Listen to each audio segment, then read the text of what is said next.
وازەکانی ئەم کرێکارانە لێرە نمایش کرێت لە هەمان کاتیشا کۆمپانیە ناوخۆیەکانی کە هەمانە زیاتر تەشجیع بکرێن تا کرێکار و ژماری کرێکار زیاد بکەن لە هەمان کاتیشا ئەو مافانەی کە بەپێی یاسا دەستەبەرکراوە زیاتر ڕێزی لێ بگیرێت. پێتان وایە لە ئێستایە مافی کرێکاران بە شێوەیەکی باش پارێزراوە؟ بێگومان نەخێر و زۆری کەی پێویستە هەتا کلتورێکیش وە یاساکەی کە هەشە جێبەجێ بکرێت. لە ئێستادا وەسعی کرێکارانی بیانی لە چه ئاستێکدایە؟ زۆر سپاس بەخێر بێن پیرۆز بە هێشار بێگومان ڕەوشە کرێکاران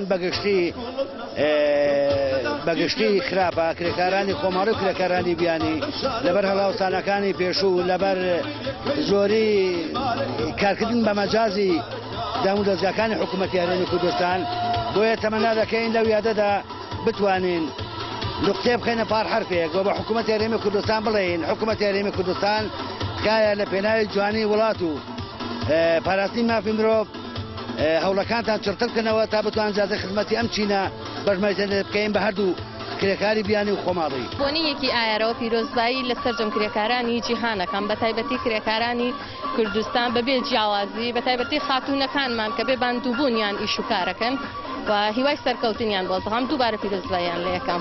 لە یەکی ئایردا لە ژژنی کرێکاراندا هیوای چی بۆ کرێکارانی کوردستان و بیانیان دەخوات؟ هیوای لە شتاقیان بۆ خواردن هیوادارم هیچ کات مافیان نەخورێ هیوادارم هەمیشە لە شتاق بن.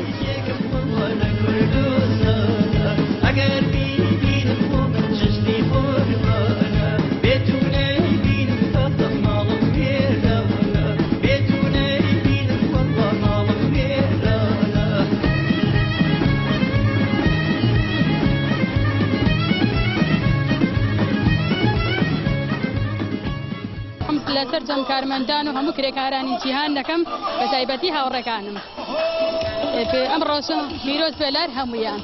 ئەمڕۆ بۆچی لێرەی تۆ هەر بۆی کە بەشداری ئەو یادە بکەی لەگەڵیان؟ وەڵاو بۆی بەشداری بکەم لەو یادە لەگەڵیان و خۆشم وەکو کارمەندێکم ئەتر حەزم کە لە مەراسیما بەشدار. ئەگەر بۆ نمونە کرێکارێکی بیانی یاخود کرێکارێکی کوردستان شەکوایەکی هەبێ قەدێکی لە پرێکە ڕۆکەنەوە ئێوە چیان بۆکەن؟ ئێمە بەدەل ئەوەی کە خەڵکی چ وڵاتێکە و خەڵکی کوێ و چ ڕەگەزێکە هەرچی پەنای بردێتە بەر ئێمە دیارە ئێمە سکاڵای یاسایمان بۆ تۆمار کردوون زۆرلی سکاڵەکانی بیانیەکانی لەسەر کۆمپانیاکان و تاکە شەخص و ماڵەکانە کە غەدریان لێکن و پارەی خۆیان نایانێ یا زیاتر لە کاتی خۆیان ئیشیان پێکەن یا بە جۆرێکی ترس و کایەتیان پێ بکرێت هەموو ڕێکارێکی یاسایمان بۆ گرتوونەتە بەر. ئامارەکان لە ئێستادا لە 4 ساڵانی پێشوە لە چه ئاستێکدایەوە تا ئەو نەحەقیانە زیادی کردو یاخۆ وردە وردە ڕەوشی کرێکاران بەرەو باسی ڕوات. سەبارەت بە کرێکارە بیانیەکان ڕەوشەکە خراپە بەڕاستی سکاڵایان زۆرە غەدریان زۆر لێکرێ کاتەکانی کارکردنیان زۆرە بەڕاستی سکاڵایان هەیەوانیش.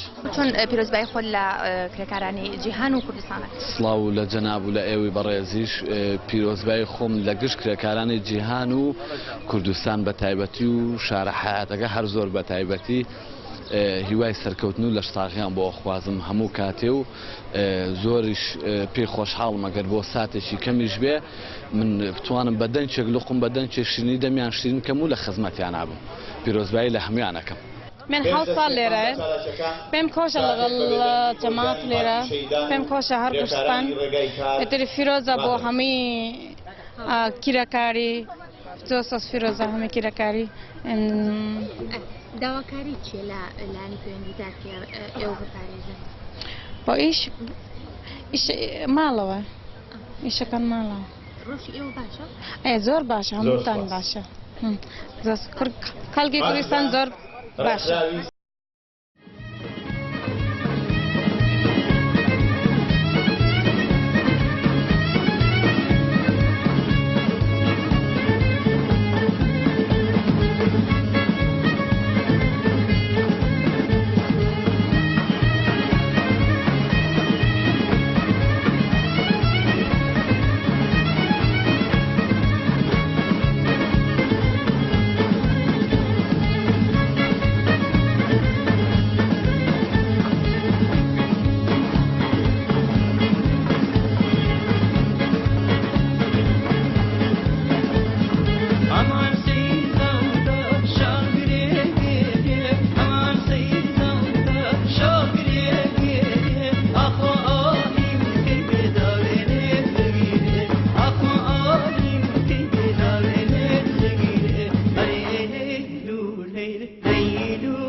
بەڕێستان کەلەم شوێنە گشتیە کارەکەن چیتان هەیە بۆ کرێکارانی کە بۆ نمونەیە لەلاتان یاخۆت کرێکاری کوردستان؟ وەڵی منە بەس ئەو ناڵێ مەڵم کرێکار لە وڵاتان لە زۆر وڵاتی پێشکەوتو مافی تایبەتی و ڕاهای خۆی هەیە، مافی ژیانی هەیە، مافی موچەی باشی هەیە، مافیەوەی هەیە لە داهاتووە کە چووە تەمەنەوە ئایندێکی گەشی هەبێ، عنی دڵنیا بێ لەوەی کە پاشەگەوتێکی باشێ بێ. دڵنیام کرێکارانی کوردستانی خۆشمان یعنی تەمینێکی حیاتیان نەبێ لە داهاتووە، یعنی هەر وەکو تۆزوبان نەڕۆن و فلیمیان پسووتێت و تاوە، یعنی لە ناخی دڵمەوە پیرۆزبایی لە کرێکار کوردستانەکەم و هیوادارم هەموو کاتێکیان خۆشی بێ و هیوادارم حەز و ئاواتەکانیان بێتە دی. هیچ کات هەبووە بۆ نمونە و کرێکارانە بێنە لای تۆ بەوەی خواردنەوەی چایەکەوە قسە و گفتوگۆ بکەوێتە نێوانتان یان هاوڕێتی دروست بێنە لای؟ کرێکار هاتووە بەلام زۆر دانیشتۆ، جاری وا بۆ کرێکار 250 چاقی پێ نەبووە، یعنی پێی نەبووە، کردومە بە میوانی خۆم چاقی خواردوتەوە. یعنی من لە بچووکترین شتەوە خزمەتێکم بە دەسەڵاتداران بە گەورەترین شێوە خزمەتیان کەم.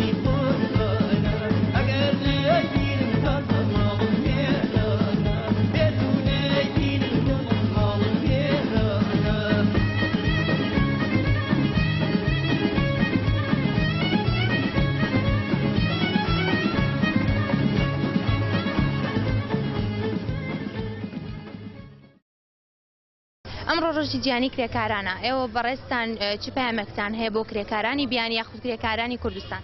پێشەکە بەخراتی کەمانەکەلانەکە دەکەم ئەمڕۆ ڕۆژی کرێکار یەکی ئارە تەبان پێوتێ ڕۆژی کرێکار، بەڵام کرێکار لە وڵاتی ئێمە بەناو کرێکارە، چونکە ئەم دروشمە ئەم ساڵنی و پارنی و پیانە من تقریبن 50 ساڵ تەمەن لە ساڵەکانی 75 بۆ 70 فام کردو ئاڵن بژی شینی کرێکار جەبرێ بۆ بناوکار، بەڵام کرێکار لە وڵاتی ئێمە هیچ مافێکی من نییە، بۆچی لە ماوەی 40 ساڵ هەتا توانین بێ کرێکاری ئیشی کرێکاری ئەکا. کرێکار ئەو کەسەیە بە ڕەنجی شانی خۆی ئەژی بەبێ ئەوەی دوورە لە دەستگای حکومی، بەڵام کرێکار لە وڵاتی ئێمە حسابی بۆ ناکرێ. واز من تەمەنم گەوێتە 50 توانام نەماوە، ئێستا توانە هیچ ئیشێکم نەماوە، ئایا هیچ بیمەیەکم هەیە، ئایا هیچ پاشە ڕۆژێکم هەیە، ئایا ئەو حکومەتەی من دیتیاژم ئەو وڵاتی من دیتیاژم هیچ حسابی بۆ کرێکار ئەکات.